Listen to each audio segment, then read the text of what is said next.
어제 저녁에 일기예보가 무척 심상치 않았습니다. 20년 만에 가장 추운 날이 될 것이다. 그래서 아마 단단히들 준비를 하신 것 같습니다. 생각만큼 아주 그렇게 체감이 차지는 않았지만 정말 추운 일기를 뚫고 또 이렇게 많은 분들이 하나님의 전에 모이셨습니다. 바깥에서 수고하신 그 봉사위원들, 차량을 안내하시는 분들, 특별히 오늘 같은 날씨에 그 사랑의 수고가 참 많으신데 우리 들어오셨는지 모르겠습니다만은 그분들을 위해서 우리 감사의 박수 한번 드리겠습니다.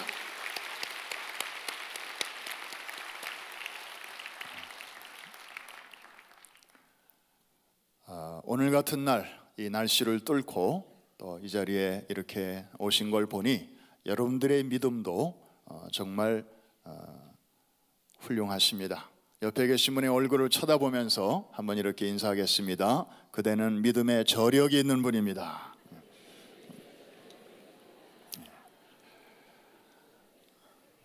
아유, 좀 쉬고 싶다. 나중에 그냥 인터넷으로 보지 그런 생각을 할 법도 한데 또 기어코 이렇게 오셨습니다. 바람은 차고 세상은 요란하나 또 아버지 집에 이렇게 들어오면 포근하고 또 하나님 품 안에만 진정한 안식이 있는 줄로 믿습니다. 오늘은 한 사람의 결심이라는 제목으로 한 사람의 뜻 있는 결심이 그가 속한 공동체 그리고 더 나아가 민족 전체를 새롭게 세우는 밑거름이 되는 이 아름다운 이야기를 함께 나누고자 합니다. 포로 생활 70년 만에 유다 백성들은 바벨론에서 드디어 큰 감격 속에 예루살렘 그리고 본국으로 돌아오게 됩니다. 와서 그들이 맨 먼저 한 일은 무엇일까요? 물론 자기들이 거할 집을 짓고 이제 처소를 마련하는 것이겠죠. 그러나 모두가 함께 모여서 한 첫 번째 일은 바로 성전을 재건하는 일이었습니다. 중간에 여러 사람들의 방해 공작 때문에 중단되었던 적이 있었지만 하나님은 그때마다 선지자를 보내셔서 저들을 격려해 주셨습니다. 큰 산 아내가 무엇이냐? 스룹바벨 앞에서 평지가 되리라. 백성들은 다시 용기를 얻었습니다. 산과 같은 장애물도 결국 하나님이 함께 하시면 다 무너져서 평지가 되게 하시는구나. 우여곡절 끝에 20년 만에 드디어 성전이 재건되었습니다. 물론 솔로몬 성전만큼 화려하고 웅장하지는 않았지만 그래도 오랜 세월 없어졌던 성전 다시 자기들의 손으로 세웠다는 그 감격이 저들을 참으로 감동시켰습니다. 그러나 외형적인 이 성전은 제 모습을 갖췄지만 백성들의 내면적인 신앙은 아직도 제자리를 찾지 못하고 우왕좌왕하고 있었습니다. 그도 그럴 것이 그동안 그 세계를 다스리고 있던 유대 백성을 포로로 잡고 있던 이 페르시아 왕국은 자기들이 정복한 여러 민족들을 효과적으로 통치하기 위해서 일종의 혼합 정책을 오랫동안 썼습니다. 다시 말하면 각 민족들끼리 서로 자유롭게 오갈 수 있도록 길을 열어준 것입니다. 그래서 자기들만의 독특한 문화, 독특한 종교, 전통 이런 것들을 막 섞이게 해서 그것을 희석시켜서 하나의 제국의 신민으로 만들려고 했던 것입니다. 그러다 보니까 유다 백성들이 모여 살고 있던 곳에도 종교와 문화가 다른 이방 잡족들이 들어와서 살게 되었습니다. 자연히 여호와 신앙의 순수성은 희미해져 가게 되었습니다. 시간이 지날수록 섞이게 되었습니다. 그러다가 이제 해방을 맞이해서 그런 사람들이 돌아와서 이제 성전은 잘 지었는데 내면적인 신앙은 여전히 뒤죽박죽 돼 있었던 것입니다. 사실 우리나라만 해도 36년 동안 일본의 치하에 있었습니다. 어떻게 보면 길기도 하고 어떻게 보면 짧은 기간이기도 하죠. 애굽에서 400년 있었던 유대인들에 비하면, 또 바벨론과 페르시아 밑에서 70년간 있었던 이 유다 백성들에 비하면 짧은 기간인데도, 해방이 된 지가 많은 시간이 지났는데도 사실 우리의 의식 속에는, 우리의 언어 속에는, 우리의 그리고 습관 속에는 아직도 일본의 그런 일본 아래에 있을 때 사용하던 그런 것들이 아직도 남아있지 않습니까? 하나님은 적어도 영적으로 섞여 있는 이런 모습을 기뻐하지 아니하셨습니다. 그래서 한 사람을 세우셨는데, 하나님의 말씀에 능통한 사람, 학사이면서도 제사장이요 그러면서도 정치인인 그런 에스라를 보내셨습니다. 그래서 그는 제2차 귀환의 지도자가 되었습니다. 그가 와서 보니 성전은 아주 버젓하게 잘 세워져 있는데 백성들의 삶은 엉망이었습니다. 저들을 어떻게 하면 본래 하나님의 백성다운 모습으로 그렇게 되돌릴 수 있을 것인가? 그는 몸부림치며 기도했을 것입니다. 그러다가 결국에 한 가지 방법을 찾아내게 됩니다. 그것은 곧 여호와의 율법, 곧 하나님의 말씀으로 다시 돌아가는 수밖에는 없다. 유식한 말로 표현하면 back to basic. 그래서 하나님 앞에서 그는 우선 자기부터라도 첫 단추를 나로부터 시작되게 하자. 그래서 세 가지 결심을 하게 되는데, 그 말씀이 바로 방금 전에 우리 자녀들이 읽어주신 그 말씀이었습니다. 첫 번째 결심은 말씀을 연구하기로 하는 것입니다. 한번 따라해 주시기 바랍니다. 하나님의 말씀을 연구하기로. 에스라는 그렇게 결심을 했습니다. 연구하다라는 말은 히브리어로 다라시라고 하는데, 여기에서 미드라시라고 하는 그런 단어가 나왔습니다.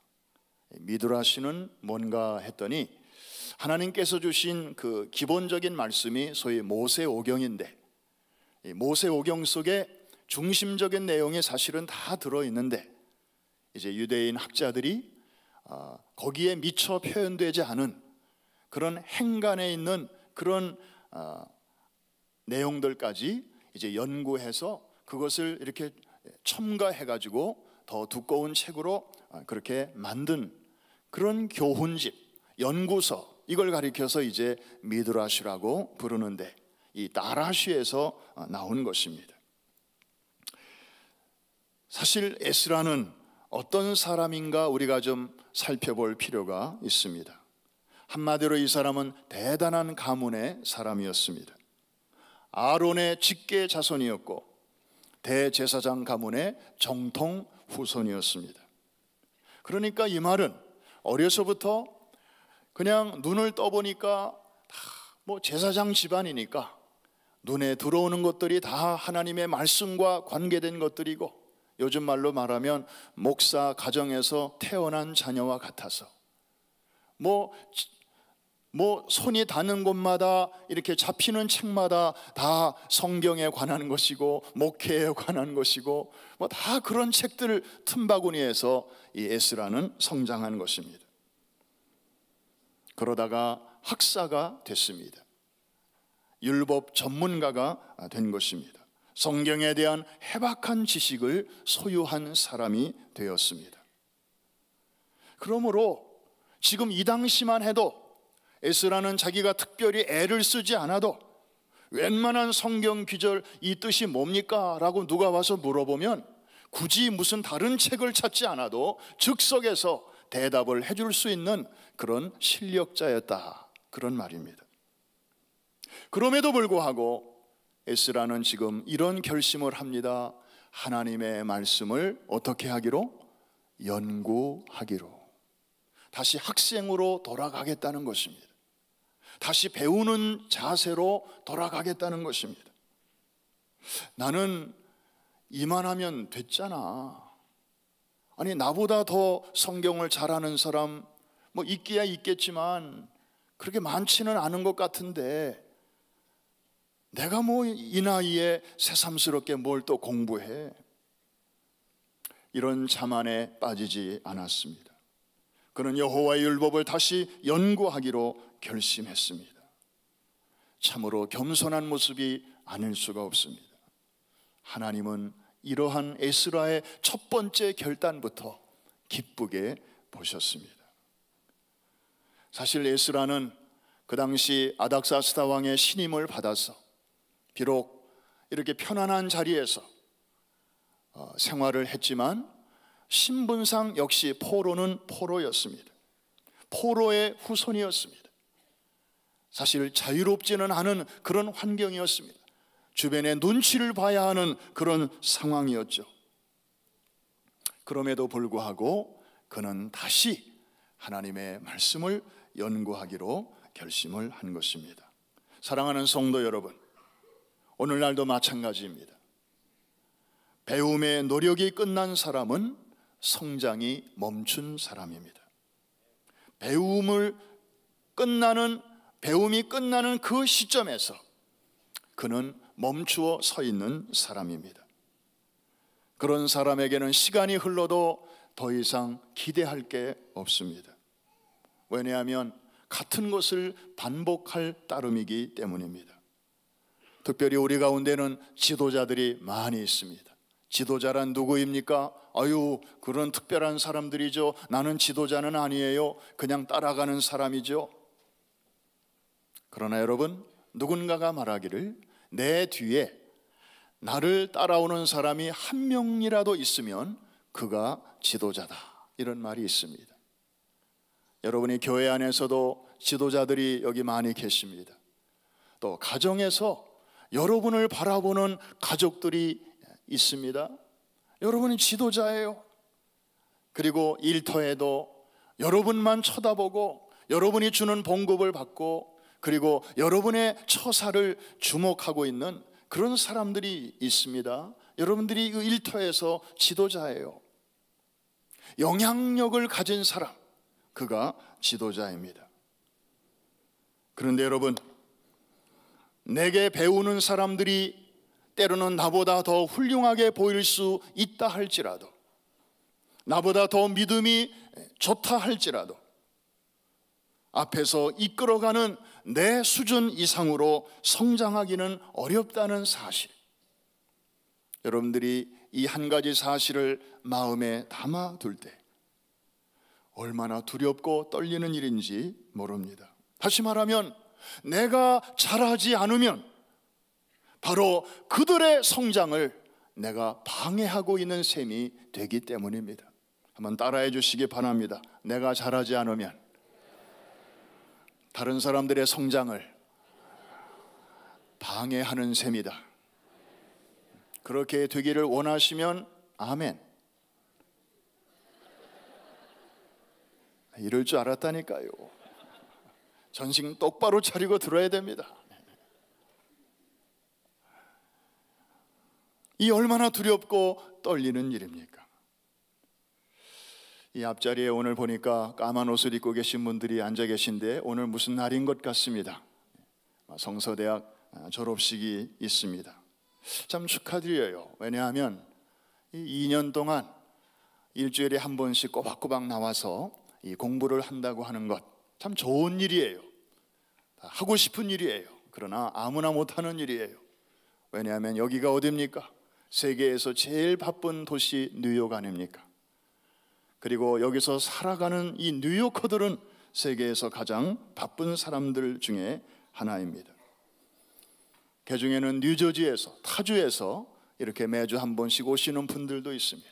서로 연락해가지고 카풀을 해서 그렇게 2년 동안은 4학기를 공부합니다. 오늘 졸업을 하지만 아마 여러분들의 심정은 그럴 거예요. 이제 졸업하니까 성경 공부는 다 끝난 거죠?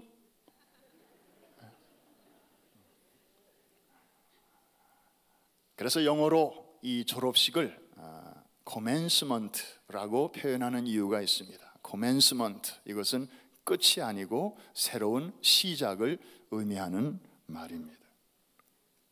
이번에 많은 분들이 성지순례를 다녀오셨습니다. 그중에는 여러 번 다녀오신 분도 있지만 대부분이 이제 처음 다녀오신 분들입니다.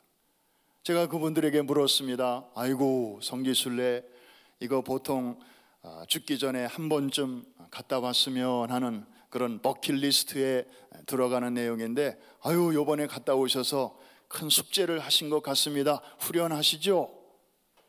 그랬더니 이분들의 대답이 좀 예상을 빗나갔습니다. 아니에요. 저는 이번에 성지순례 갔다 와서 공부할 게 너무나 많음을 깨닫고 왔습니다. 제가 너무 모르는 게 많아요. 그래서 오히려 갔다 왔는데 지금 제 심정은 이제부터 시작이라는 생각입니다. 다 마찬가지예요. 사실 목사님들 중에도 성지순례를 아직 못 갔다 오신 분들이 많습니다. 그래서 어느 목사님이 평생 목회하시다가 이제 늦은 나이에 이제 이스라엘을 성지순례를 이제 가셨는데, 뭐 가서 설명을 듣고 실제로 현장을 가 보니까 자기가 이해하던 것과 뭐 대동소이하지만 몇 군데는 전혀 다르다는 것을 늦게나마 깨닫게 되었습니다. 성막을 설교하실 때마다 거기 한국말에 조각목으로 만들었다. 그러니까 이제 한국에 계실 때 이 목사님이 설교를 이렇게 하시나 봐요. 여러분, 성막은 조각조각 난 나무들로 이렇게 모아가지고 만들었습니다. 그래서 교회도 마찬가지입니다. 한 개인이 조각조각이지만 이게 서로 연합해서 이렇게 하나님의 교회를 이루어 가는 것입니다. 얼마나 은혜스러워요. 그런데 한국말이 조각목이어서 그렇지 실제로 가서 설명을 들어보니까 이 조각목은 아카시아라는 뜻이에요. 조각조각이라는 뜻이 아닌데 우리말 성경에 그렇게 되어 있으니까 어감상 그냥 그걸 이렇게 마치 프래그먼트, 조각으로 이해하시고 그렇게 평생을 설교하신 거예요.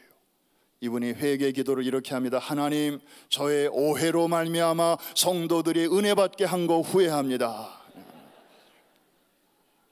하여튼 어쨌든 하나님이 또 은혜 주실 사람들에게는 은혜를 주시니까. 그래서 이번에 저희 교회 우리 교역자들도 지금 여러분이 지금 성지순례에 갔습니다. 많은 것을 지금 깨닫고 또 배우고, 그리고 아주 감동 속에서 이제 여정을 거의 마쳐가고 있는데요. 뭐 갔다 오신 분들마다 한 가지예요. 이제 끝이 아니고 이제부터 시작이다. 그래서 더 열심히 말씀 앞에 바짝 다가가게 되고, 그리고 자료도 열심히 찾아보게 되고, 사진도 이렇게 잘 정리하게 되는 것입니다.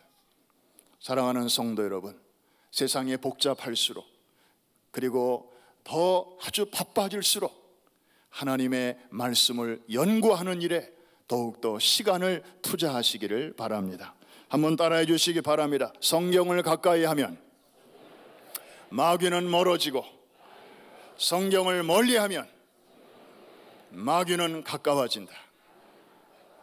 또 한번 따라 하십시다. 성경이 지저분하면 마음이 깨끗해지고, 성경이 깨끗해지면 내 마음은 어떻게 된다? 지저분해져요.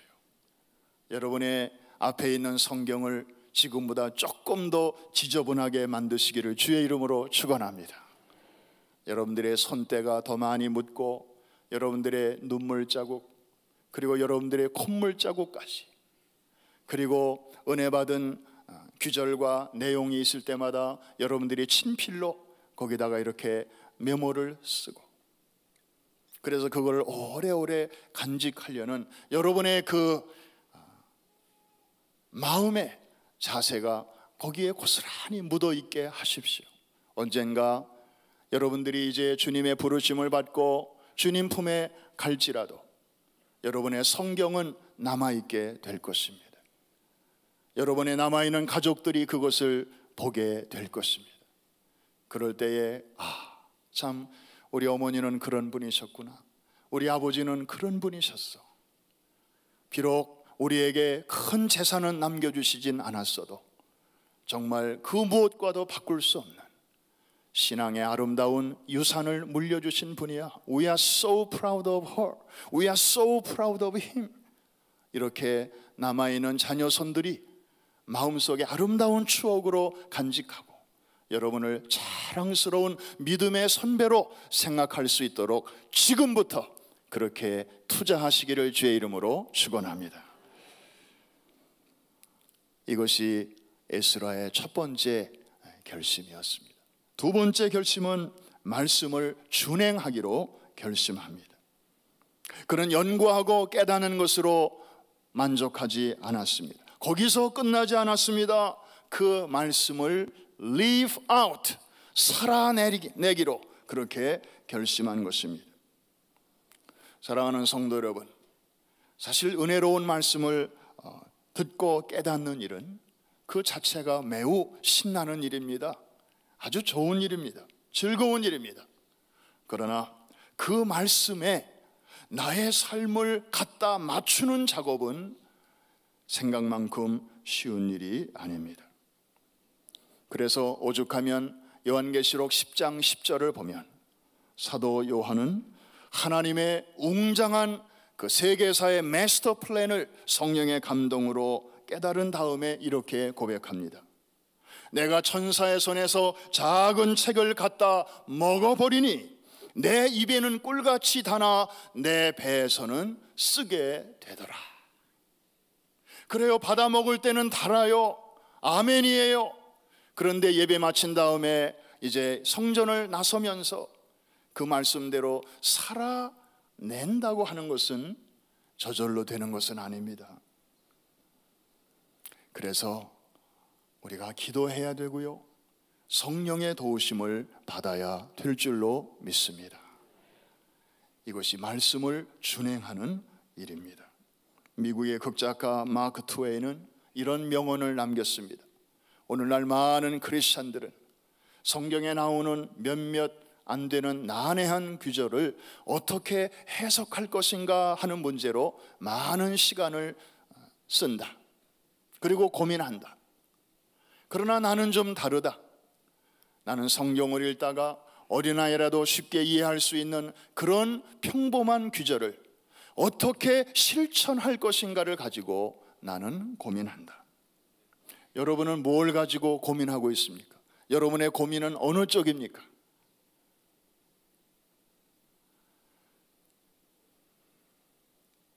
어느 영국 목사님 한 분이 주일날 예배를 인도하고 월요일날 이제 쉬는 날이라 시내에 나가기 위해서 버스를 탔습니다.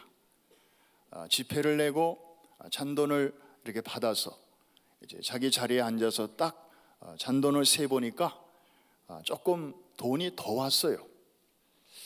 그래서 순간적으로 이 목사님이 고민합니다. 이거를 돌려줘야 되나 말아야 되나. 사실 그 잔돈 그냥 잔돈이었습니다. 큰 돈도 아니고 저 운전하시는 분 그러지 않아도 피곤한데 내가 괜히 가서 이런 거 가지고 더 왔다 이렇게 얘기하면 더 빠도하는 게 아닌가, 그냥 넘어갈까 잠깐 이렇게 고민을 하다가 다음 정류장에서 버스가 섰을 때 목사님이 이제 앞으로 나아갔습니다. 기사님, 아까 저한테 잔돈을 더 주셨네요. 그러니까 이 기사가 목사님 얼굴을 쳐다보면서 씩 웃더래요. 그러면서 목사님 그러는 거예요. 아니 내가 목사인 걸 어떻게 아셨나요? 실은 제가 어제 목사님 교회에 갔었습니다. 목사님이 마침 인테그리티, 정직에 대해서 설교하시더군요. 그래서 죄송하지만 제가 테스트를 좀 해봤습니다. 목사님은 설교한 대로 사시는지 안 사는지 죄송하지만 제가 알고 싶었습니다. 그런데 오늘 보니까 목사님은 작은 일에도 그렇게 실천하시는 분이시군요.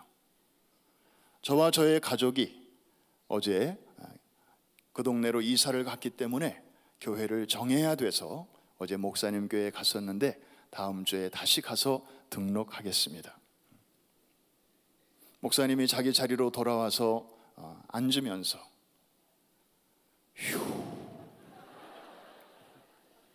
큰일 날 뻔했구나. 내가 저분을 생각한다고 그냥 주머니에 이렇게 놓더라면 어떤 일이 생겼을까? 참 작은 일이었지만 이것이 한 가정을, 한 개인을 또 실망시킬 수도 있었을 텐데, 그러면서 참 이렇게 하나님의 인도하심에 감사했다고 하는 것입니다. 우리 옆에 계신 분에게 한번 이렇게 인사하겠습니다. 사람들이 보고 있습니다. 안 보는 것 같아도 다 보고 있습니다.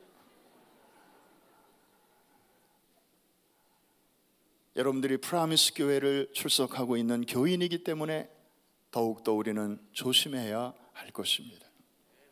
자녀들이 보고 있습니다.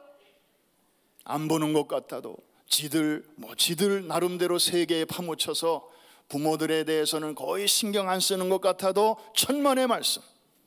수련회 가서 아이들 얘기 들어보면요, 샅샅이 부모의 일거수일투족을 보고 있어요. 그래서 아이들이 거기서 상처도 많이 받고 썬데이와 먼데이가 다르다는 거예요. 교회에서 보여주는 부모의 그 언행과 집에서의 모습이 제발 같았으면 좋겠다는 거예요.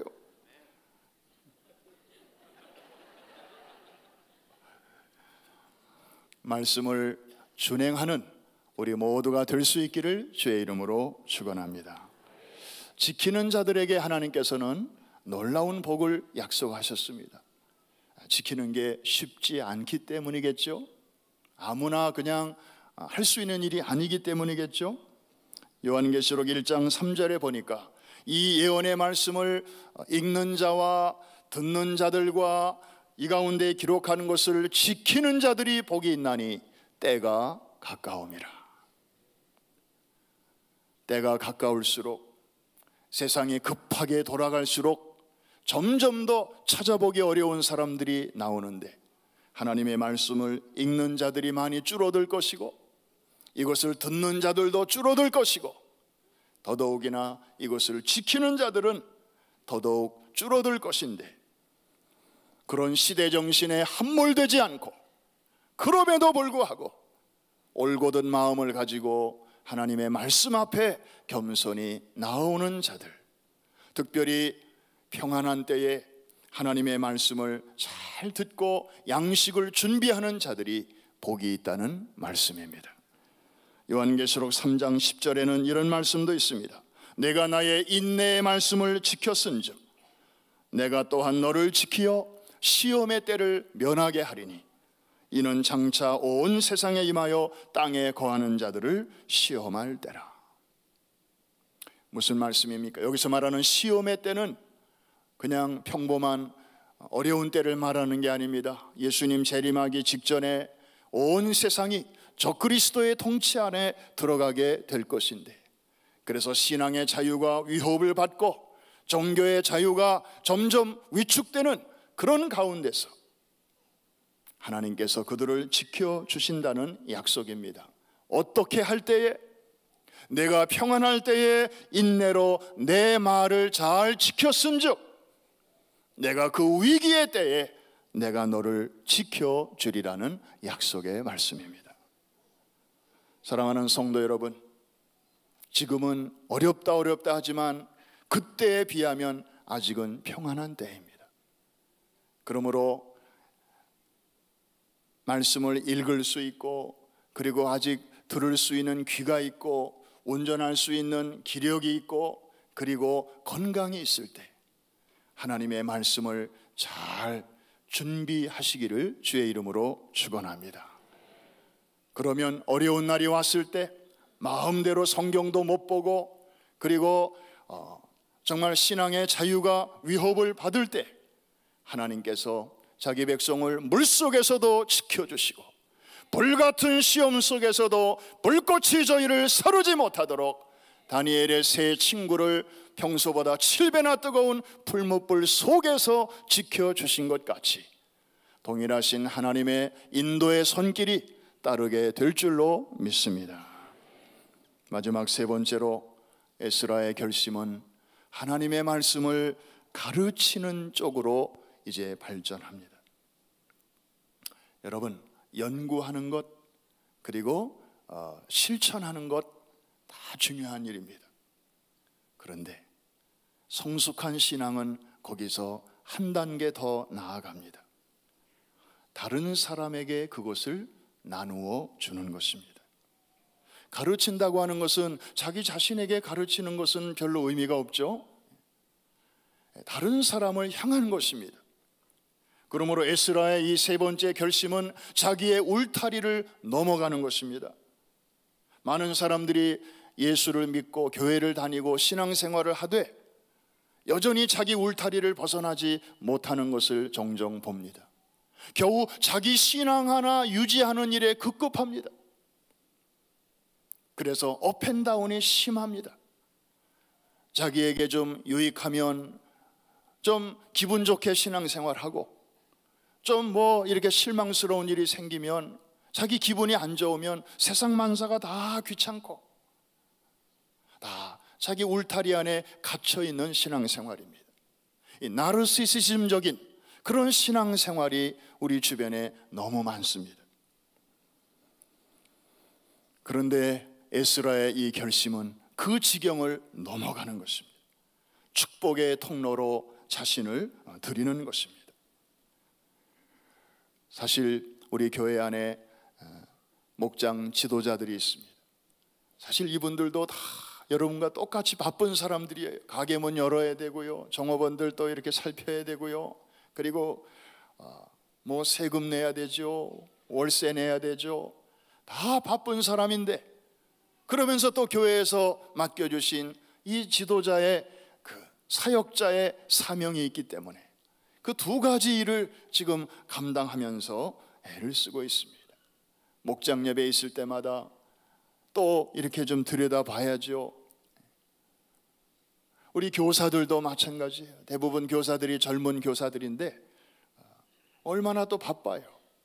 그리고 자기 나름대로 꿈도 많고 도전도 많고 좌절도 많고 웃을 일도 많고 또 눈물 찔찔 짤 일도 많고, 그래서 여기저기 유혹의 손길이 많이 이렇게 미쳐오는데 실수할 뻔하다가도 다음 주일날 우리 애들을 만나야 되는데 그 애들이 모습이 자꾸 눈에 밟혀가지고 더 나아가다가 스탑하고, 그래서 하나님의 말씀의 울타리 안에 이렇게 거하는 우리 교사들이 얼마나 많은지 모릅니다. 자, 아름다운 모습이에요. 자기 자신의 그 지경을 넘어서 다른 사람을 향하여 나아가는 신앙의 참 성숙한 모습이 아닐 수가 없습니다.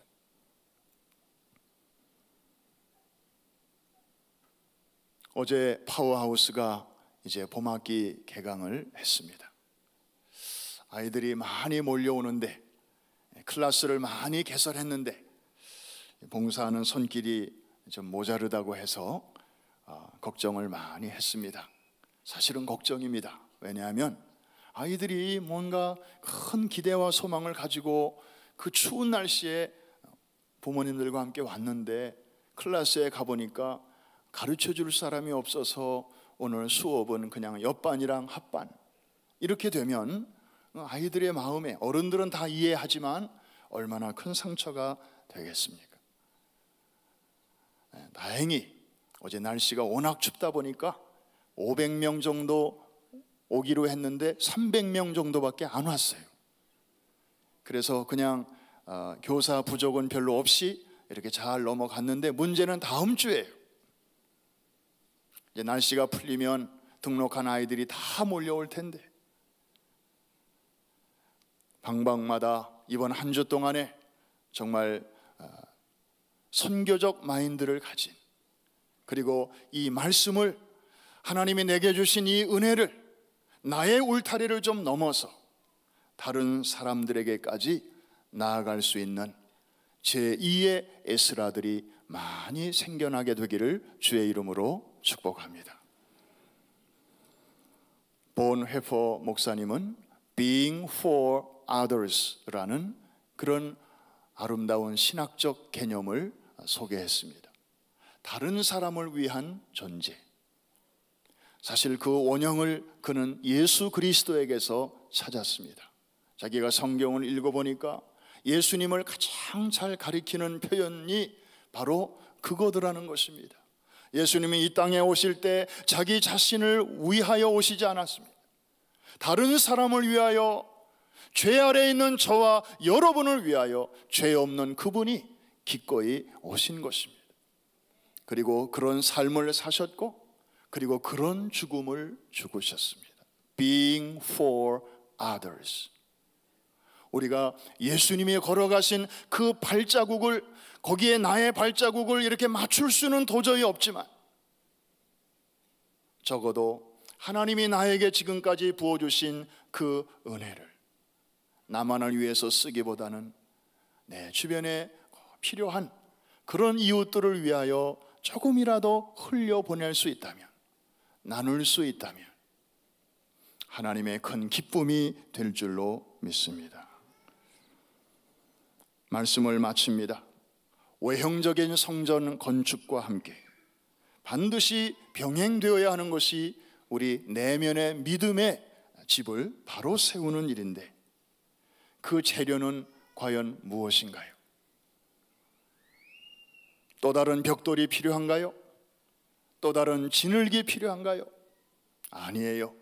그것은 외형을 세우는 데는 필요하지만 우리의 내면을 세우는 재료는 다릅니다.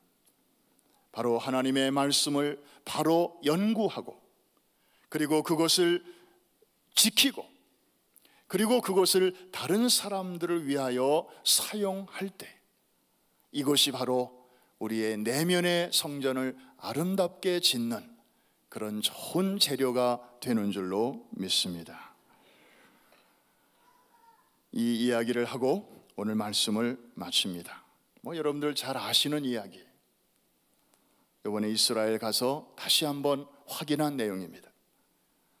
이스라엘에 가면은 북에서부터 남으로 흐르는 강이 하나 있죠. 그 유명한 요단강입니다. 그런데 이 요단강이 남으로 흘러가면서 만드는 커다란 호수가 두 개 있습니다. 첫 번째는 갈릴리 호수고, 그리고 그 물이 다시 쭉 내려가서 고이는 호수가, 더 큰 호수가 있는데 사해입니다. 사실은 둘 다 호수죠. 그런데 워낙 물이 귀하다 보니까 어느 정도 물이 많이 모여 있으면 거기 사람들은 다 바다라고 그래요. 성경에도 갈릴리를 바다라고도 한 데가 많이 있잖아요. 사해, 여기도 죽음의 바다라고 표현을 하지만 사실상은 호수예요. 같은 물줄기를 공유하는데 왜 갈릴리 호수는 늘 싱싱해서 물고기가 예수님 때도 있었고 지금도 왜 물고기가 이렇게 사는가?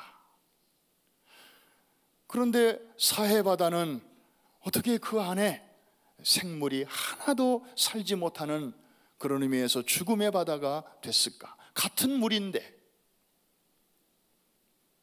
그리고 지도를 봐도 갈릴리 호수 주변은 초록색으로 돼 있어요. 거기에 사방에 이렇게 나무도 많고, 그리고 예수님 당시에도 백성들이 앉아서, 군중들이 앉아서 오병이어의 기적을 체험했던 그런 들녘들이 그 갈릴리 호수 주변에 이렇게 쭉 펼쳐져 있어서 초록색이에요. 그런데 사해 주변을 보면 색깔이 확 달라져요. 누리끼리하고 누리끼리하고, 비가 오질 않아서 사방이 다 그냥 말랐어요. 왜, 무엇이 이런 차이를 만드는 것입니까? 단 한 가지. 하나는 흘려보내기 때문이고 다른 하나는 그게 없기 때문이에요. 받기만 하고 받고서 축적만 하면 결국에는 사해 인생이 되고 마는구나. 그런데 조금이라도 하나님께로부터 받았으면 그것을 조금이라도 또 아래쪽으로, 저 아래 동네 사는 사람들을 위해서 이것을 흘려보낼 때 수천 년이 지나도록 그 바다는 메마르지 않고 지금도 베드로 물고기가 뛰어놀고, 그리고 많은 배들이 왔다 갔다 하고, 방문하는 사람들마다 참 영혼의 고향처럼 그렇게 오래도록 잊지 못하는 그런 아름다운 장소로 사랑을 받는구나. 갈릴리 호수와 같은 인생이 있고 사해 호수와 같은 인생이 있다면 여러분은 과연 어떤 스타일을 원하십니까? 목사님, 저는 이것도 아니고 저것도 아닌데요. 그러면 강남 스타일?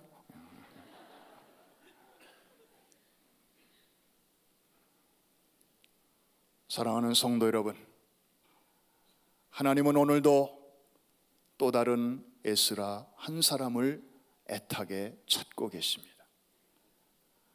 그 한 사람을 통하여도 하나님은 크고 놀라운 일을 이루실 수 있습니다. 성전이 지어진 이후에 신앙의 민족적 개혁운동에는 많은 사람이 필요하지 않았습니다. 한 사람의 결심, 그것이 불씨가 되어 백성들의 그 내면의 어지러움이 다 정돈되고 다시 하나님께로 포커스가 맞춰지는, 그래서 이스라엘의 역사의 제2의 전성기가 펼쳐지게 되었습니다. 오늘 여러분의 심령 속에 이러한 결단이 있어지기를 주의 이름으로 축원합니다. 축복합니다.